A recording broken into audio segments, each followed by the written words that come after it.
Monsieur le Président, Madame la Ministre, Monsieur le rapporteur, chers collègues, avant d'en venir à ce qui constitue près des 3/4 des crédits de la mission santé, c'est-à-dire l'aide médicale d'État, je vais évoquer les moyens qui devraient être consacrés à la prévention et qu'on devrait trouver dans cette mission et qu'on ne trouve pas à la hauteur de ce que le fameux virage de la prévention que nous soutenons, accompagnons et qui est supposé accompagner le PLFSS 2026 devrait être là. Commençons par une remarque positive. Je me réjouis de constater que le financement de l'Agence nationale de la sécurité sanitaire et de l'alimentation, de l'environnement et du travail, plus connu sous le nom d'ANSES, figure bien ici, et que l'ANSES a échappé à la tronçonneuse de la commission sur la simplification économique, commission spéciale de l'Assemblée nationale, qui avait décidé de supprimer absolument toutes les agences, les autorités indépendantes, et l'ANSES également avait été sur la sellette au motif que parler de sécurité sanitaire et alimentaire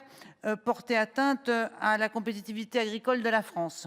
Je constate que donc l'ANSES est bien toujours là. On n'en a jamais eu autant besoin au moment où nous devons prévenir les maladies chroniques et au moment où les travaux et les expertises de l'ANSES sont indispensables, qu'il s'agisse des PFAS, mais aussi en matière de santé au travail, qui était effectivement une préoccupation à juste titre de l'assurance maladie, puisque si nous voulons comprendre et réduire le nombre d'arrêts de travail, il nous faut comprendre qu'est-ce qui ne va pas dans la santé au travail. Je pense que nous aurions besoin de davantage de crédits encore pour ça. Cette mission est cependant marquée aussi par un manque chronique de moyens dévolus à la prévention, qu'il s'agisse de ceux consacrés par exemple à la prévention du VIH ou à celle des pratiques et risques liés au chemsex. Nous verrons des amendements tout à l'heure de mes collègues. Et j'en profite pour refaire, Madame la Ministre, au gouvernement une proposition que j'ai déjà faite à vos prédécesseurs, qui est celle de la création d'une agence nationale de la santé sexuelle et reproductive, qui permettrait un pilotage de ces questions qui ne sont pas pilotées en réalité. Demander à une ARS quelle est la pratique de l'avortement dans leur ressort territorial, c'est très difficile d'avoir les recensements.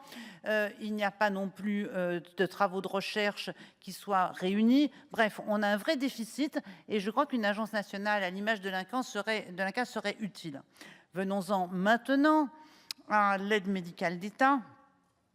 Il faut reconnaître que c'est un thème récurrent ici, c'est un marronnier du projet de loi de finances et de la mission santé, une petite obsession de la majorité sénatoriale qui, cette année encore, va déposer toute une série d'amendements dont la finalité relève davantage de l'affichage politique que de l'efficacité budgétaire et encore moins sanitaire. À cette occasion, nous pouvons peut-être tordre le cou à un certain nombre de fantasmes qui sont liés à l'immigration et rappeler que non, l'AME ne rembourse pas de soins non essentiels, que déjà le panier de soins a été réduit, maîtrisé, que l'AME ne finance pas la PMA, qu'elle ne finance pas les cures thermales, qu'elle ne finance pas la chirurgie esthétique, qu'il y a eu en 2023 5 personnes qui se sont fait recoller les oreilles, mais qu'à partir de ces 5 recollages d'oreilles, on en parle tout le temps à chaque fois qu'il s'agit de parler de l'AME, comme si c'était la pratique constante des bénéficiaires de l'AME. Et que l'AME, c'est d'abord des dépenses d'hospitalisation en obstétrique, difficile à réduire, en dialyse et en chimiothérapie. Non, l'AME n'a pas un coût exorbitant puisque 0,5% de nos dépenses de santé sont consacrées à l'AME et l'AME évite des retards de soins beaucoup plus coûteux. L'AME coûte moins cher que l'absence d'AME parce qu'il y a quelque chose qui ne vous a pas échappé, c'est que de toute façon, les médecins ont d'ores et déjà annoncé que par respect du serment d'Hippocrate, ils soigneraient tous ceux qui en ont besoin. Donc, vouloir restreindre l'AME, c'est tout simplement vouloir accroître la dette des hôpitaux, accroître la dette de la santé et augmenter demain les dépenses de santé.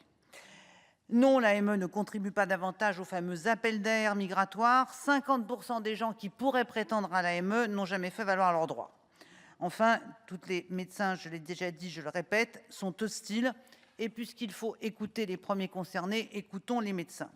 Comme chaque année, nous assistons donc, alors que nous pourrions parler de beaucoup de sujets relevant de la prévention à propos de la santé, un véritable chiffon rouge sur la politique en direction de l'immigration, qui ne vise Peut-on se poser la question? Peut-être, car rapprocher la droite de l'extrême droite, ce n'est pas de ma part de la suspicion. Je ne fais qu'entendre et répéter ce que dit Nicolas Sarkozy. Le groupe socialiste votera donc in fine contre les crédits de la mission santé.